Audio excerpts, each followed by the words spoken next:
Paul McCartney once said something that most songwriters are too proud to admit out loud, that hearing someone else's perfect song can make you feel jealous. Not bitterly, just that quiet, humbling sting of knowing someone found exactly what you were searching for. And if that feeling visited even him, it tells you everything about how extraordinary these 5 songs really are.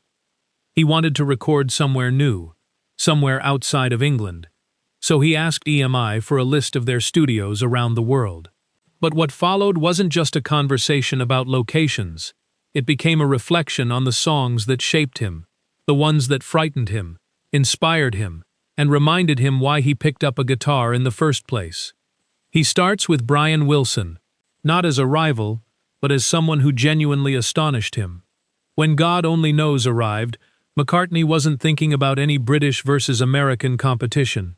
He was listening to the chords that seemed to move somewhere unexpected, yet always landed exactly right. What struck him most was the discipline behind it. The sophistication never got in the way of the feeling. Brian Wilson understood something crucial. A listener shouldn't sit there admiring your technique. They should simply feel something. Beneath all that luminous production, the song had a heart. And that, McCartney says, is what every great song needs. Before Brian Wilson, though, there was Elvis. Growing up in Liverpool in the 1950s, the world felt one way, and then Heartbreak Hotel came through the speakers and everything shifted. It sounded dangerous, lonely, like nothing polite music had prepared you for. Memphis might as well have been another planet, but you could drop a needle on a record, and suddenly that world was right there in the room with you. Elvis, McCartney reflects, made music feel like somewhere you could actually go, and once that door opened, he never went back through it. Third on his list is one of his own, and he's visibly uncomfortable saying so, in the most British way possible. A Day in the Life felt different while it was being made.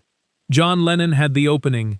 These quiet fragments of newspaper headlines turned strangely unsettling. McCartney had a faster, completely different section, a rush of morning routines. On paper, they had no business sharing a song, but instead of choosing one over the other, they asked what would happen if both existed together.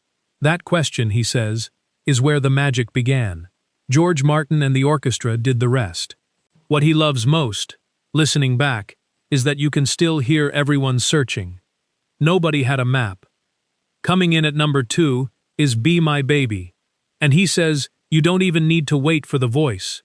That opening drum beat alone puts you inside the record immediately. Ronnie Spector sounded young, hopeful, and a little exposed, and that vulnerability made everything else work. Phil Spector's wall of sound was extraordinary, but McCartney's real takeaway was simpler. Production can make a great song enormous. It cannot rescue an empty one. And his number 1? Stardust. Written long before rock and roll existed. Hoagy Carmichael's melody wanders in ways you don't predict, yet never feels like it's showing off. It just feels natural, which, McCartney says, is the hardest thing in the world to pull off. Fashions change. Sounds change. A truly great melody doesn't care. Someone can sit at an old piano 50 years later, and it still works. 5 songs. 5 different reasons music endures. If this moved you the way it moved us, leave a like and subscribe. There's much more where this came from.